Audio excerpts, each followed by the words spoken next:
Good afternoon. National Assembly for Wales is now in session, and the first item this afternoon is questions to the First Minister. And question one is Anne Jones. Thank you. What is the Welsh Government doing to promote fire safety in Wales, please? We continue to support the three Welsh fire and rescue authorities to improve fire safety. Their and our record in this area speaks for itself. Fires and fire casualties have more than halved since responsibility was devolved. Thank you very much for that, First Minister. I attended the Ring of Fire tour by the FBU last Thursday, and they've published Sounding the Alarm, which is the future document for the future of the fire and rescue services. And I think that we should be seriously looking at what we expect our fire services to do.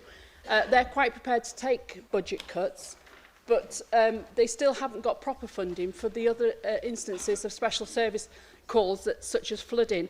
And I think firefighters are beginning to wear a little thin when politicians from the UK government praise them for their outstanding way in which they operate at flooding instances, but then refuse to actually look at changing funding formula. Could I ask you that next time you meet with the Secretary of State for Wales, that you raise this issue on behalf of all the firefighters in Wales?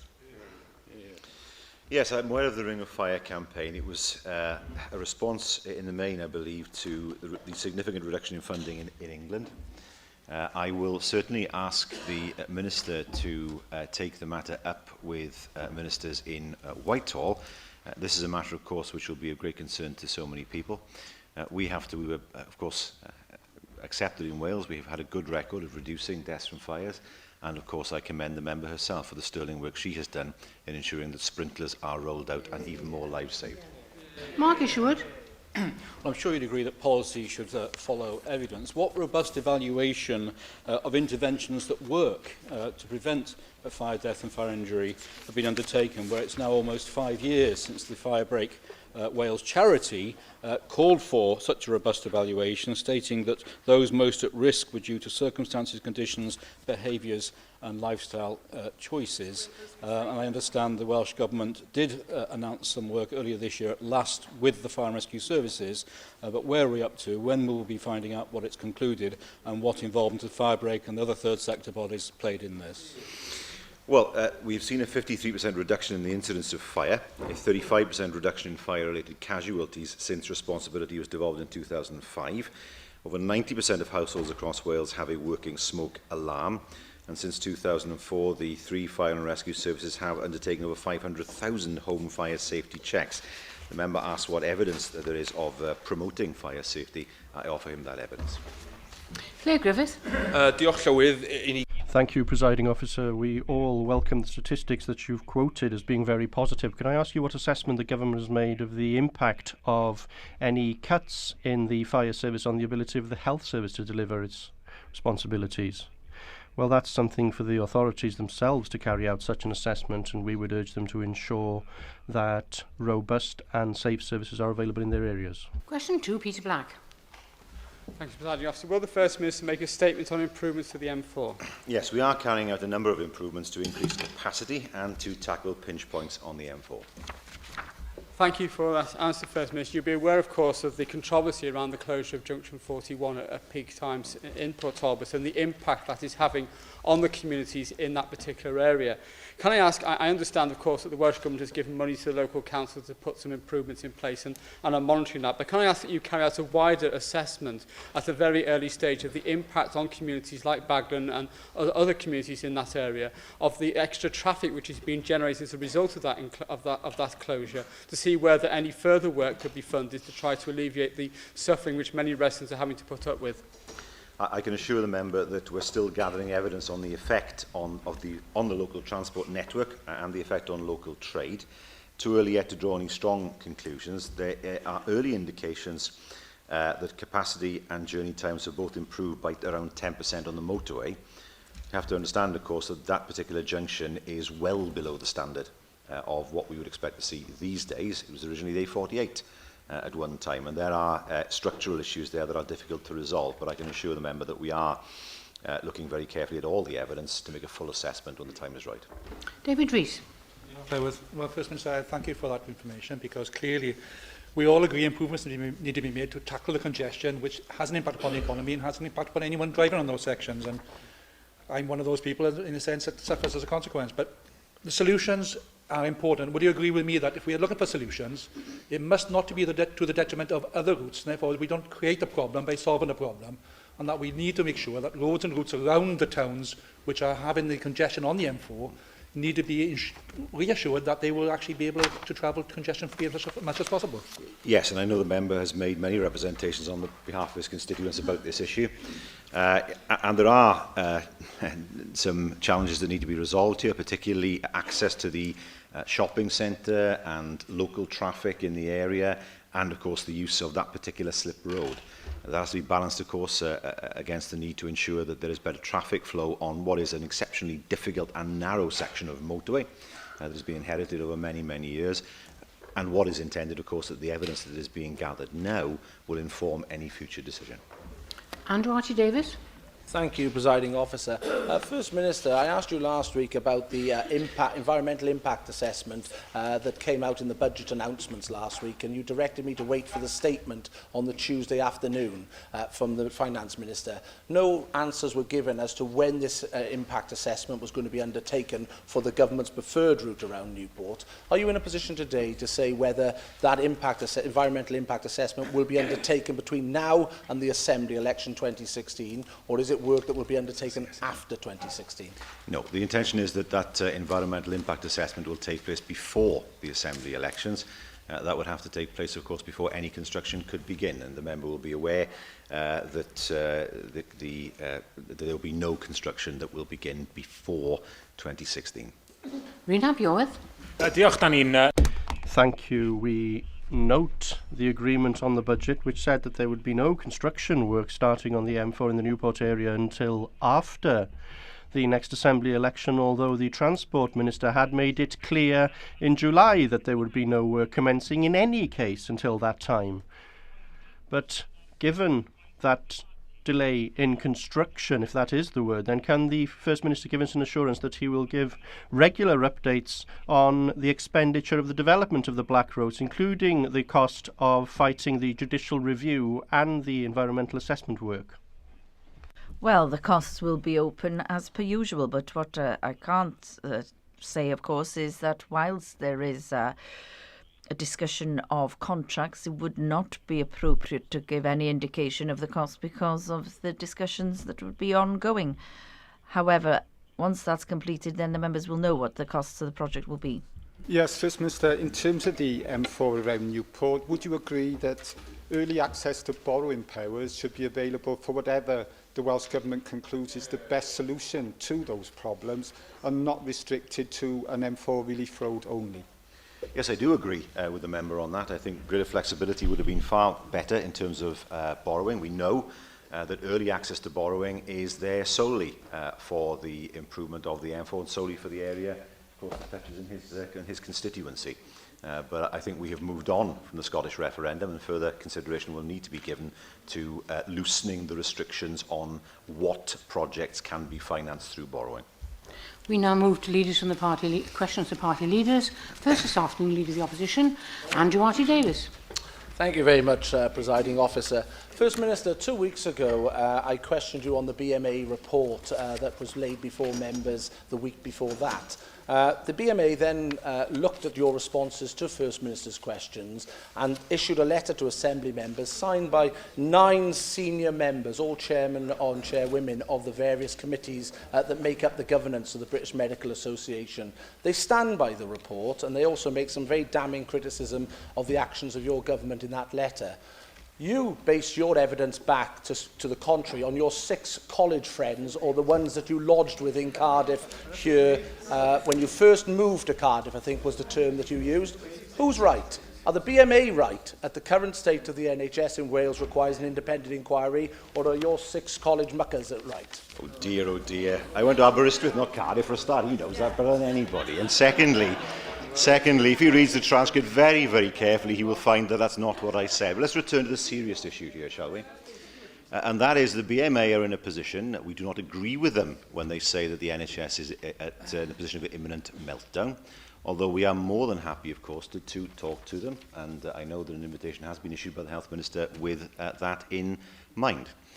We are more than happy to have the BMA as a critical friend. That's important in terms of the democratic process in Wales, and there will be issues on time to time with which we don't agree with them, and this is one of those situations. First Minister, I think we all know that you went to Aberystwyth, but it was your terminology that addressed them as your college chums. No, it wasn't. Yet you lodged here in Cardiff. I think if you check the record of procedure, Check you'll it show yourself. that. Check it yourself. But if we look at the actual wording of the letter that was put forward by the 9 senior individuals from the BMA, the one term that jumps out, which is quite disturbing for anyone with the interest of the Welsh NHS at heart, is the heavy-handed retribution of their own management structures, talking about when clinicians raise issues of genuine concern with the management in the NHS, that they fear retribution once those points are made to them. Do you think that's the way to conduct the affairs of the NHS here in Wales, that retribution is meted out? Of course not. And no, we accept that is the case. I mean, I'm not going to... he does need to read the transcript, but there we are. That's a side issue now. As far as the issue of complaints and whistleblowing, these are discussions that were already occurring between the BMA and the government, which is why it surprised us that this appeared in the middle of those discussions. But those discussions must continue. If there are concerns about complaints, if there are concerns about whistleblowing, of course, the discussions that have already been taking place will continue.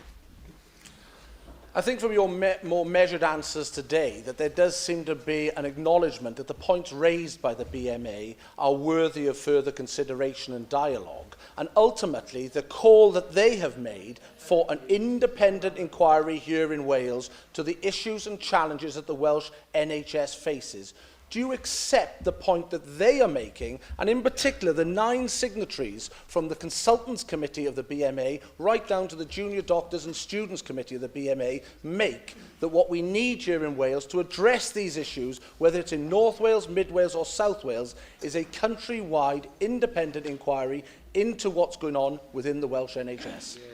Well, I can say that the NHS is at breaking point, according to the BMA, the Royal College of Nursing and the Royal College of Midwives in England.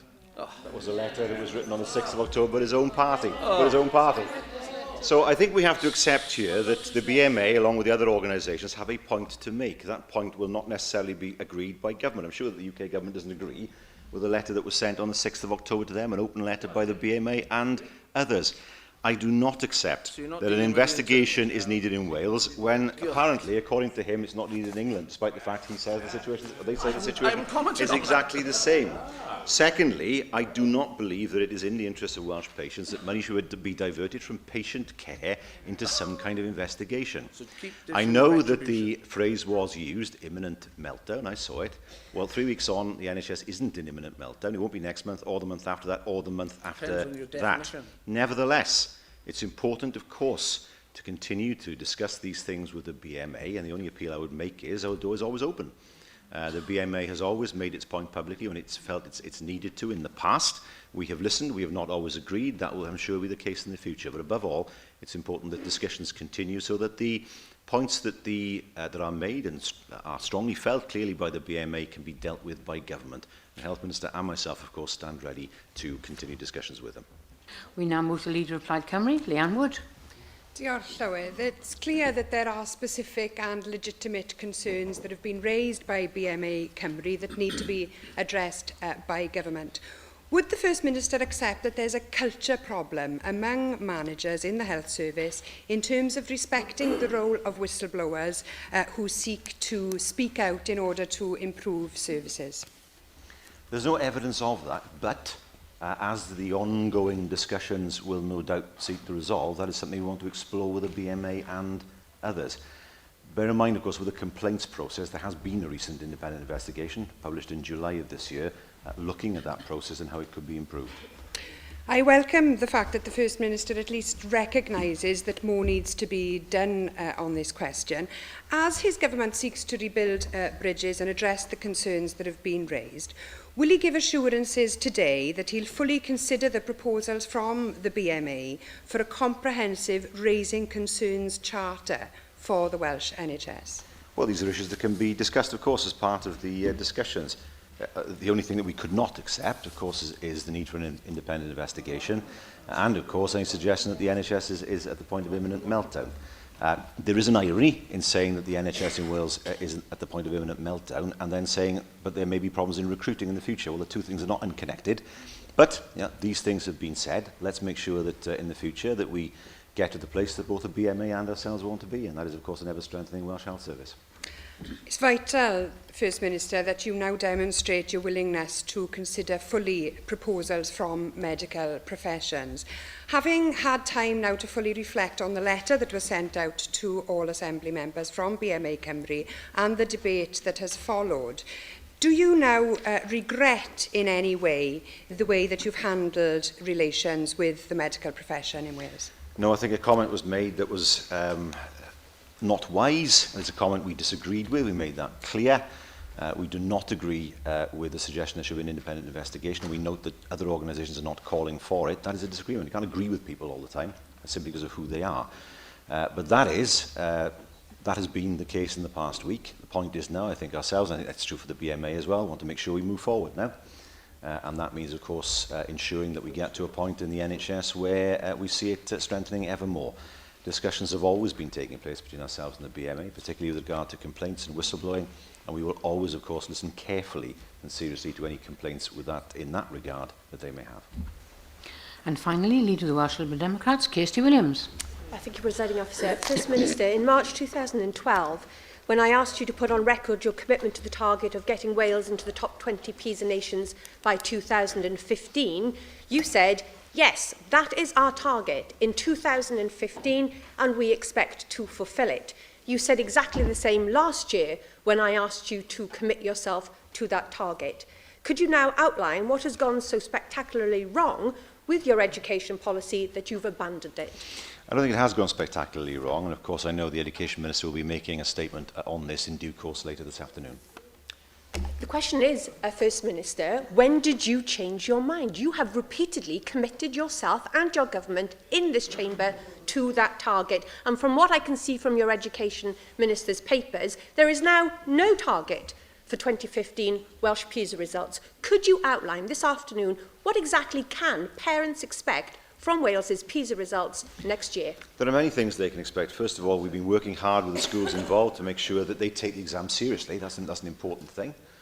Secondly, we will be ensuring that students understand the importance of PISA in terms of Wales's projection to the world, even though it may not affect them personally as individuals.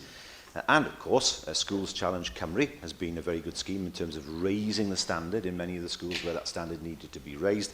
And, of course, the Pupil Deprivation Grant, which, of course, is something that she and I have discussed in the past and look forward to rolling out further in the future.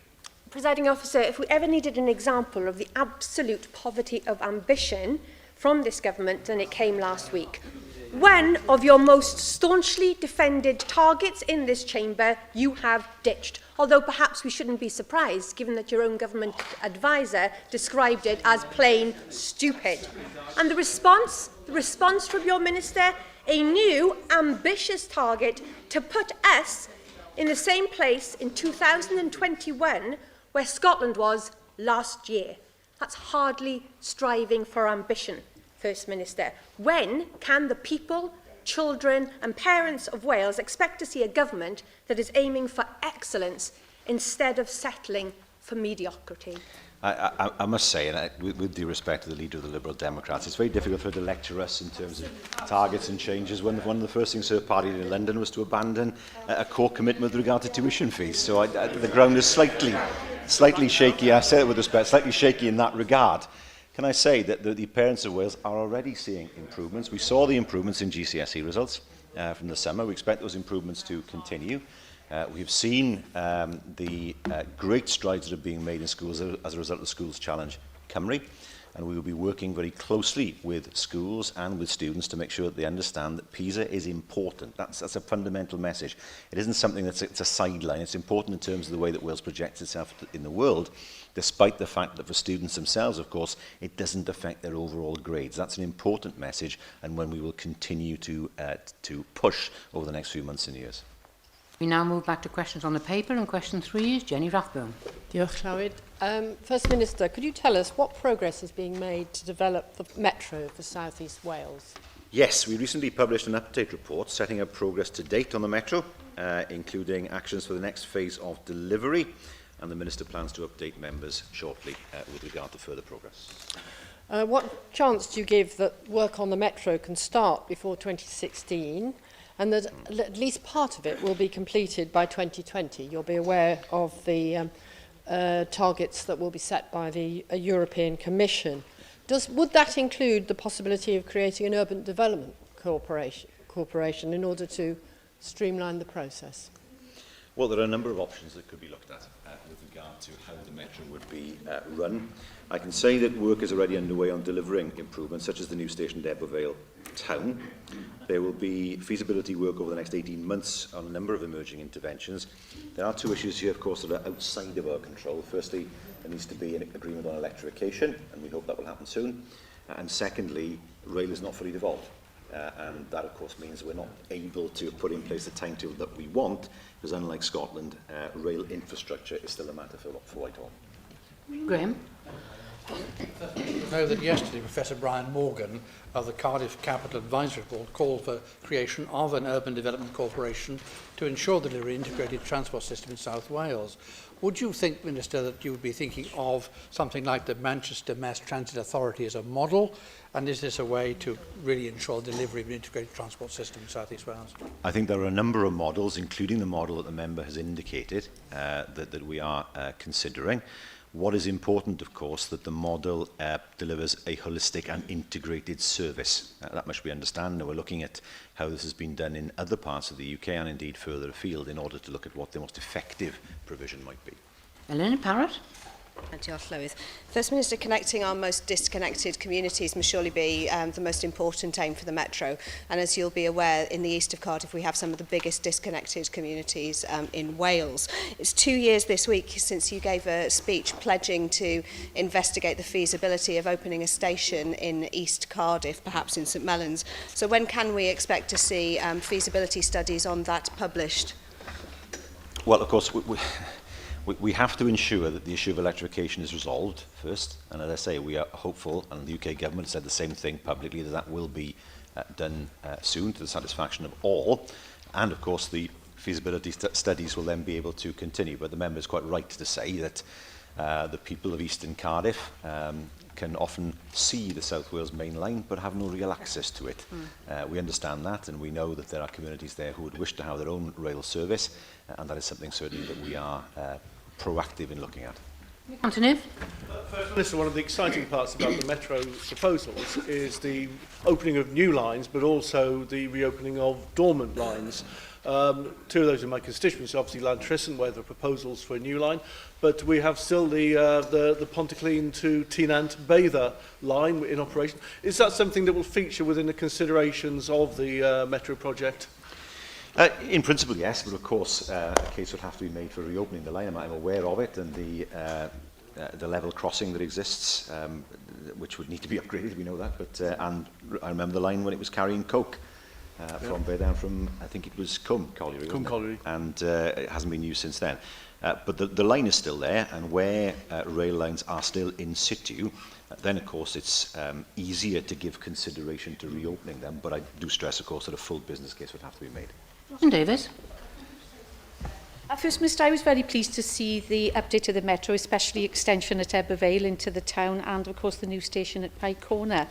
Now, if you can't achieve a positive resolution to the funding dispute with the current UK government, do you envisage that the new one coming next year will be more accommodating? And if not, would you consider using the borrowing powers in order that this scheme can become a reality? I do thank the member for her faith that there will be a new government in London next year. Can I say that, well, ideally, we need to ensure that full control of the railways with a proper financial settlement following is devolved. I think that's the easiest way of doing it. I think we must be careful of investing too much in areas that are not within the control and the devolved control of the Assembly, because that means, of course, that it's a saving for Whitehall. And there are issues there. We do it sometimes where there's a proven case, but ideally we would want to see devolution, plus the finances following, that would then make it far easier to look at reopening some of the freight lines that we still have, and of course to expand the Metro in the future. Question 4, Baron Davis. Thank you, Presiding Officer. Will the First Minister make a statement on the current capacity of the M4, please? Yes, I refer the member to the answer I gave to the member for question 2. Yes, thank you, First Minister. And I'm aware of the answer that you gave subsequent to him. I just wanted to raise the point that I actually visited last Friday and stood at the roundabout and witnessed during the closure between 4 and 6 in the afternoon the increase in traffic that goes along the A48 and the effect it's having on the local people there, in fact, quite an effect. And there is some great concern about that. And they're also sort of raising the point that this is costing £1.3 million to date. And they wonder whether you consider this to be a good investment. Particularly also, you mentioned that mitigation measures will be introduced to junctions along the nearby A48 trunk road. Can you explain that, please, in simple terms for them? Well, this is a trial closure at the moment, of course. We are assessing all the evidence, and that will include, of course, traffic flows away from the M4. We can't get away from the fact, however, that it's an exceptionally crowded section of the road with more than one substandard junction on it. Something that has been inherited over many years, since the 1960s. Dealing with ensuring that there's traffic flow along the M4 whilst not increasing the burden unreasonably on people who live in the area is a balance that will have to be struck. But in order to do that, of course, we need the evidence of this closure in order to do it, and that's something we will look at very carefully. Bethan Jenkins. First Minister, following on from this, I think my colleagues in South Wales West have been quite modest in explaining the situation. From the videos I've seen online, it has been creating traffic chaos in and around the Baglan area, notwithstanding people reversing their cars because they are going up the wrong way, because they don't realise that the junction is closed, because the signs are wrong quite often on those junction closures. I want to understand how you will be using not only the written observations by people to make a final decision, but how you will be using other evidence, such as these videos, such as the pictures people are taking, campaigners are taking day in, day out, because they are suffering from this current situation, First Minister. We will look at all relevant evidence, of course, but we can't escape from the fact that it is quite common on that stretch of the road, or has been quite common, for traffic to tail back all the way to Margam, particularly on a Friday. And that is something clearly that makes it very difficult, not just for people travelling, but in terms of ensuring that investment goes beyond that section of the road. And so we are exploring ways of ensuring that traffic flows more freely on that section of road, while at the same time, of course, looking, and we have the distributor road that's fairly newly opened past the steelworks to carry a lot of the traffic, while ensuring, of course, that local traffic is still able to flow. William Powell. Baron Llywydd. Staying with the topic of the part-time closure of Junction 41, back in May of this year, I received a petition from a number of local residents. In fact, it ran to many thousands, promoted also by the local business community and local celebrity Captain Beanie, calling on your Minister for a change of heart on this particular issue. And in the most recent correspondence that I've received from the Minister, she indicated that it would be the plan for Traffic Wales website to capture over a number of months the evidence that's been accumulated, and we've heard it anecdotally today. First Minister, will you assure us that the Welsh Government, together with Neath Port Talbot Council, will promote this evidence gathering and that this facility is up and running to actually take this urgent matter forward? Yes, of course. We need, of course, to ensure that the evidence is there, first of all. The only way to gather the evidence, of course, is to examine what happens with the trial closure. With regard to Captain Beanie, I believe the gentleman once stood as a candidate for this place back in 1999 in Aberafon. He received, I think, over 700 votes in doing so. So I know he is a particularly committed, if unorthodox, activist locally, and I can assure him and all those people who live around that area that, of course, we will consider all the relevant evidence before coming to a final conclusion. Question 5, David Rees. Diolch, Llywydd. Will the First Minister make a statement on Welsh Government policy on providing choices to students completing their GCSEs when wishing to pursue post-16 education? Well, the policy is that we provide young people with the advice, guidance and information needed for them to decide for themselves what post-16 options best suit them. That's supported by Careers Wales and through the new Youth Guarantee that incorporates a web-based searchable prospectus and application process. Well, thank you for that answer, First Minister. And I'm sure you agree with me that as young people complete their GCSEs and look forward to further study, it's important they have the opportunities to realise their full potential. Now, some would benefit from attending a sixth form, traditionally within a school environment, whilst others would benefit from more of a tertiary type education and where they have greater self-management offered for them. Now, will the Welsh Government ensure that local authorities have policies in place to ensure that that choice is available to pupils and that the choice is supported, thereby allowing every young person in Wales to follow the best pathway for them to realise their potential? Yes, I mean, we would expect local authorities, of course, to look very carefully at any planned changes to education provision. We would expect them to follow any existing guidance, but it would be for them to decide how they would wish to move forward. Under certain circumstances, of course, there is the possibility of a referral to a minister. Paul Davis. Thank you, Presiding Officer. First Minister, it's crucially important that the provision of post-16 education works jointly with the Welsh Government's strategy for reducing those not in employment, education or training in order to tackle exclusion among young people. So can you tell us what progress the Welsh Government has made in develop a consistent modus operandi and using early warning systems across Wales in order to identify those young people who are at risk of being exempt from the education system? Well, if you look at what we're doing with the Youth Guarantee and with Jobs Growth Wales, and of course the work that is being done by Careers Wales, you've got 3 examples there of what is being done to assist young people, and there are a number of other examples too. Thank you, Presiding Officer. First Minister, how are you going to maintain the range of options for pupils post-16 when you are cutting the 14 to 19 grant this year up to 4.4 million, which is going to make it extremely difficult, particularly in rural areas, to sustain those options? And when you propose in the budget a further cut of £26 million in this particular area?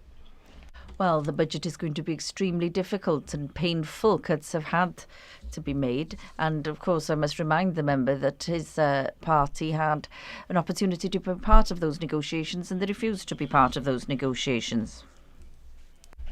Thank you, Presiding Officer. First Minister, the JCQ figures show that of 36,000 applicants for A and AS levels in political studies this year, only 737 or 2% of those are in Wales.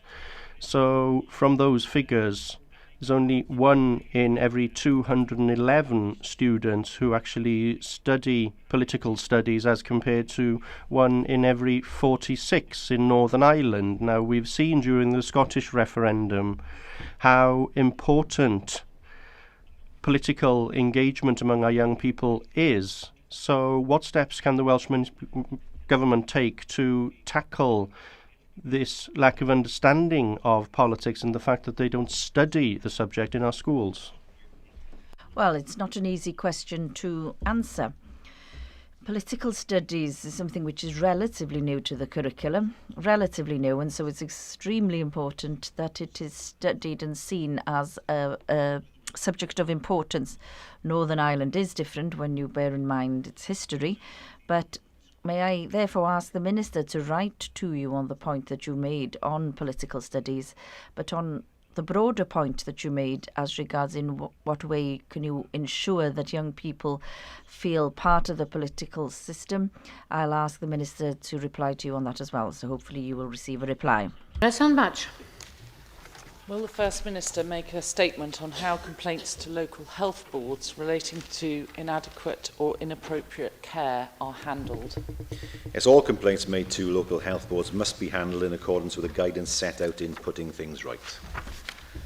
First Minister, I'm sure you're aware of the tragic case of Timothy Cowan from my region who died following inappropriate care at the Betsy Cadwallader University Health Board.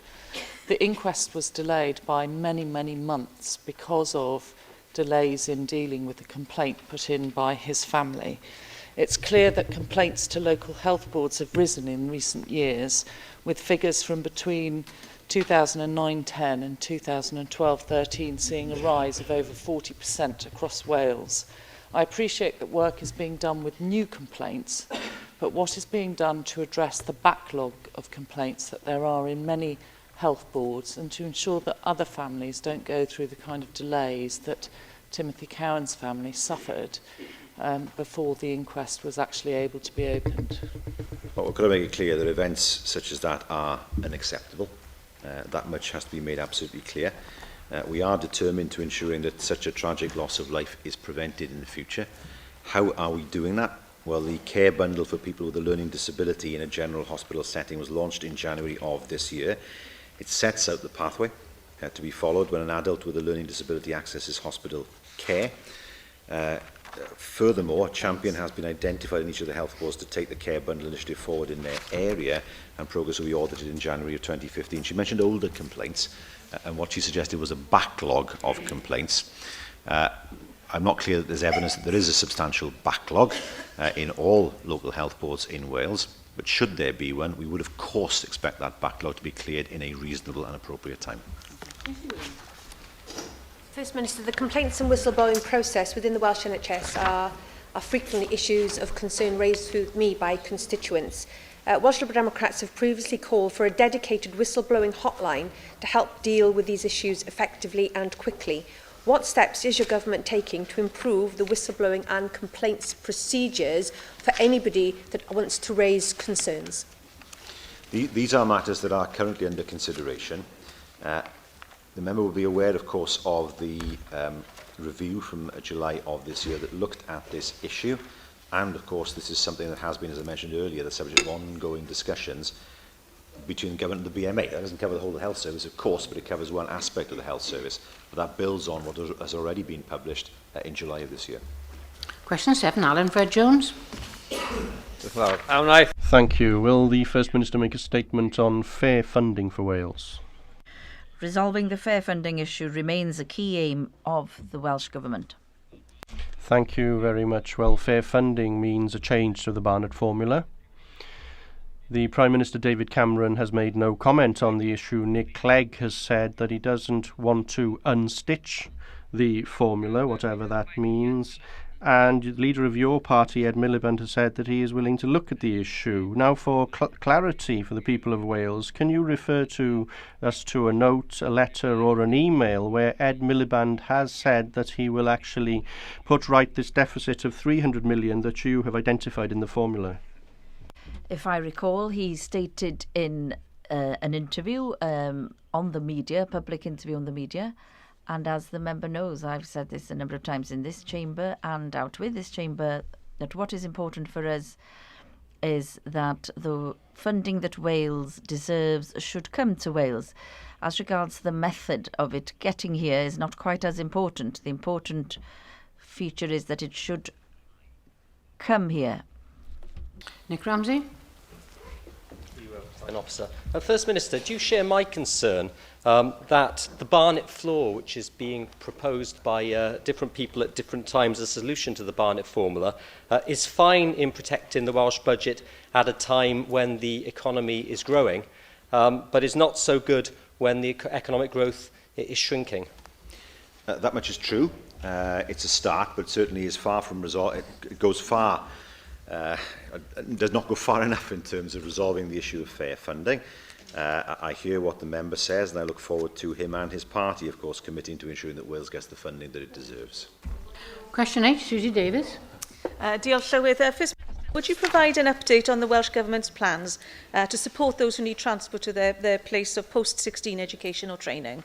Yes, last week's draft budget included an additional £5 million to fund a concessionary fare scheme to help more young people access education and training or enter employment, and officials are working to implement the new scheme by September of next year.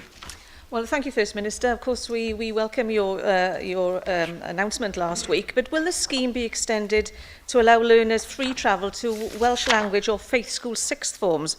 And if so, would you expect some local authorities to reverse decisions to scrap free travel for those learners?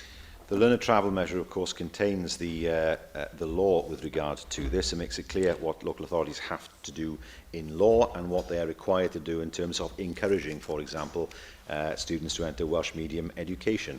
And, of course, that measure should be followed. Simon Thomas. Thank you, Presiding Officer. As we now, as a society, First Minister, encourage young people to stay in education, training or some sort of workplace until they get to 18 at least. So isn't it appropriate for us all as local authorities and central government to ensure that transport is available to those people, be that in Welsh medium education, apprenticeships or college education? It's extremely important that this should be a national objective.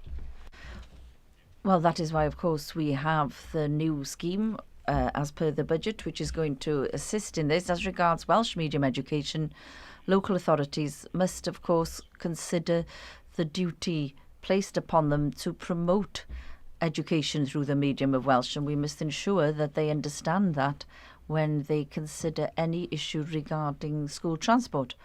Having said that, more broadly, when the scheme begins in September of next year, it will assist a number of young people in order to secure both education and employment. Ellen Jones.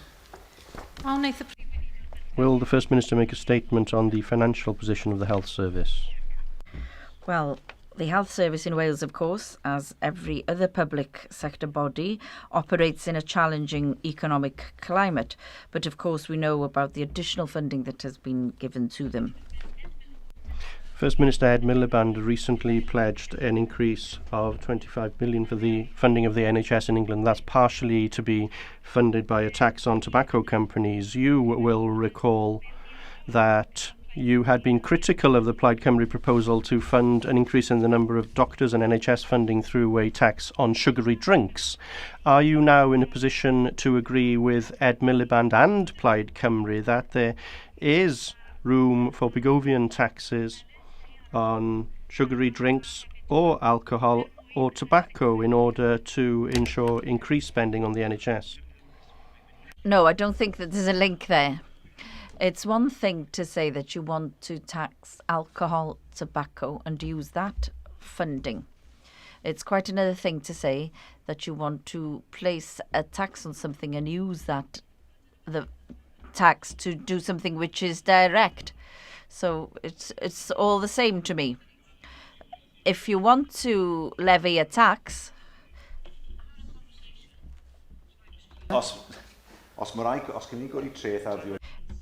If you're going to levy a tax on soft drinks, you must ensure that people continue to drink those drinks in order to ensure that the funding is there to pay year on year for things. And so it's always extremely difficult to make a link between taxation in order to give the money accrued from that taxation to a direct project. The one way to suck money out of all our public services would be to follow their proposals for independence in Wales, which of course they failed to remember on many occasions.